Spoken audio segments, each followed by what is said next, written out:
SQL நல்லாவே தெரியும் அப்படின்னா, இந்த கொஸ்டின சால்வ் பண்ணுங்க.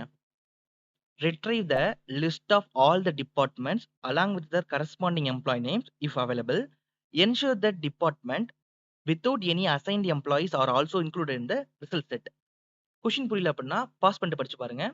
இப்போ நம்மள்ட்ட ஒரு டிபார்ட்மெண்ட் டேபிள் இருக்க போது, இந்த டிபார்ட்மெண்ட் டேபிள்ல இருக்க எல்லா டிபார்ட்மெண்ட் நேம்ஸும் வேணும். இந்த டிபார்ட்மெண்ட்ஸ்ல ஒர்க் பண்ற எம்ப்ளாயி நேம்ஸ் கேட்டிருக்காங்க. ஸோ நம்ம ஜாயின்ஸ் யூஸ் பண்ண போறோம். இதுல நம்ம ரைட் அவுட்டர் ஜாயின் யூஸ் பண்ண போறோம்.